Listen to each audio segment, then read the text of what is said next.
Hello students, आपका स्वागत है हमारे यूट्यूब चैनल करियर मेंटोर पर। और आज मैं फिर एक अच्छे क्वेश्चन के साथ आया हूँ साधारण ब्याज के।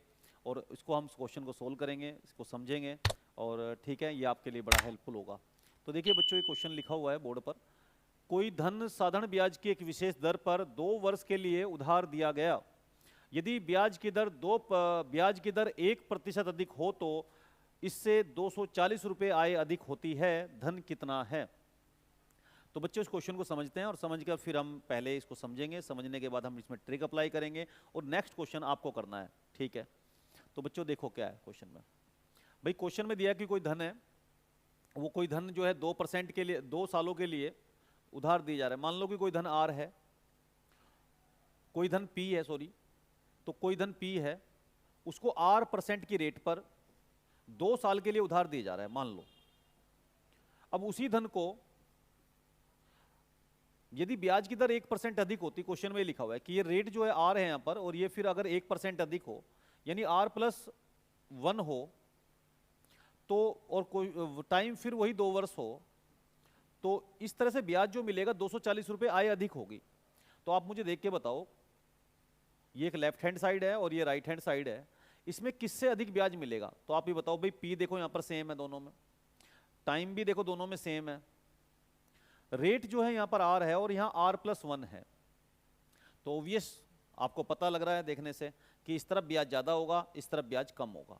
तो इसमें से अगर दोनों का हम ब्याज निकाले और घटाए तो ये 240 रुपये का अंतर आएगा। ये क्वेश्चन में कहा गया है। तो बच्चों, इस क्वेश्चन को निपटाने के लिए जल्दी करने का एक तरीका होगा।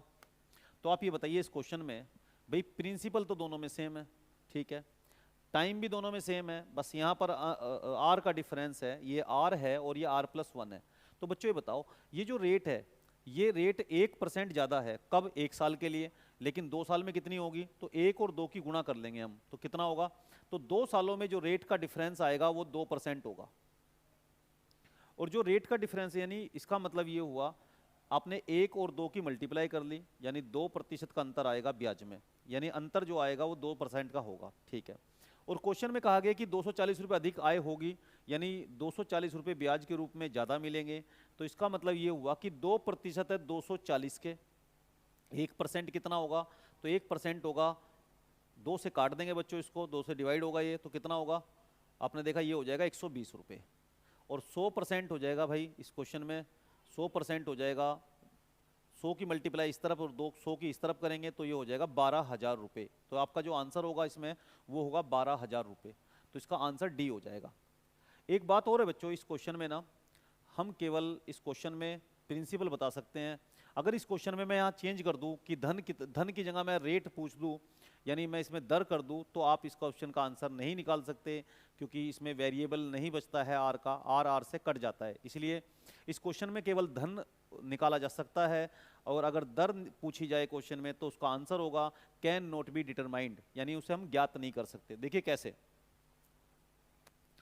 तो बच्चों इसको लिए ना, हमें ऐसा समझना होगा कि भाई इसका रेट कितना है। अगर हम इसका ब्याज निकालें SI बराबर, और इसका ब्याज निकाले तो देखो इसका SI होगा, तो हम ये होगा SI बराबर PR, आर का मतलब R+1, T का मतलब 2 वर्ष माइनस PR इंटू T 2 वर्ष बटा 100।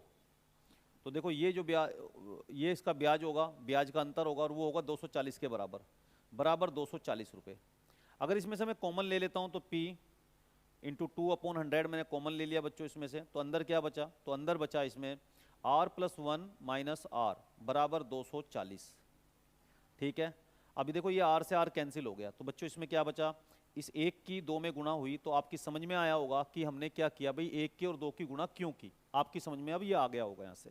और ये जो R जो खत्म हो गया, यानी R इसमें वेरिएबल नहीं बचता, और जब जब R इसमें वेरिएबल नहीं बचता तो फिर R की वैल्यू भी आप इस क्वेश्चन में नहीं निकाल सकते कभी। तो क्या पूछा जाएगा? केवल प्रिंसिपल पूछा जाएगा। और प्रिंसिपल निकालना है तो ये 2/100 है, और ये जब उधर जाएगा तो उल्टा हो जाएगा, 2 से 100 कट जाएगा तो 50, और 50 की गुणा इसमें होगी तो ये हो जाएगा P बराबर 240 गुणा 50, यानी आपका आंसर होगा इसमें बच्चों 120, ये होगा 12,000। तो इसका 12,000 आंसर होगा। और आपको मैंने समझाया कि किस प्रकार से हम इस क्वेश्चन में केवल जो निकाल सकते हैं वो केवल हम प्रिंसिपल निकाल सकते हैं। अगर इस क्वेश्चन में रेट पूछ लिया जाए तो वो कैन नॉट बी डिटरमाइंड होगा। क्यों? क्योंकि यहाँ पर देखो R से R कट जाता है और वेरिएबल बचता ही नहीं है R का, इसलिए। तो बच्चों इस क्वेश्चन को करना बहुत आसान होता है, आपको कुछ नहीं करना, बस 2 की और 1 की गुणा करनी है 2% और बराबर रखना है 240 के, क्योंकि 2% अधिक ब्याज मिलेगा और रुपए में वो 240 अधिक मिलेगा, तो 2% बराबर है 240 के, 1% 120 के और 100% 12,000 के। बस इतना चुटकियों में सवाल कर देना है, लेकिन समझना जरूरी होता है। केवल क्वेश्चन को आप ट्रिक याद करके क्वेश्चन एग्जाम पास नहीं कर सकते हैं, ये आपको मतलब ये बच्चों में भ्रांति होती है। इसीलिए क्या होता है कि हमें बेसिक से बातों को समझना चाहिए और तब एडवांस की तरफ जाना चाहिए। ठीक है बच्चों, तो मैं दूसरा क्वेश्चन देता हूं और मैं ये देखूंगा कि आप कितनी जल्दी उस क्वेश्चन को कर देंगे। तो देखो ये क्वेश्चन है, तो ये क्वेश्चन है, इस क्वेश्चन नंबर 2 है और मैं देखता हूं कितनी जल्दी आप इसका आंसर देंगे।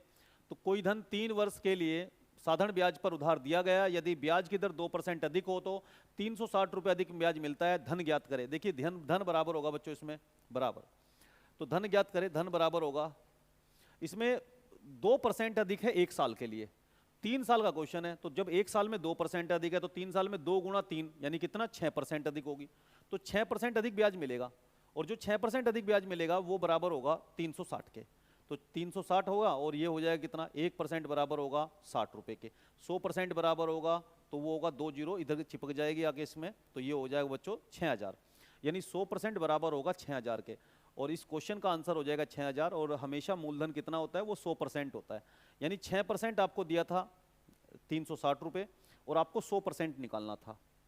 तो बस ये हो गया क्वेश्चन बच्चों। तो ठीक है, मिलते हैं बहुत जल्द एक नई वीडियो के साथ में, और मुझे उम्मीद है कि ये क्वेश्चन आपके समझ में आया होगा। चलो धन्यवाद दोस्तों, इसी के लिए आज फिर आगे मिलते हैं क्वेश्चन में।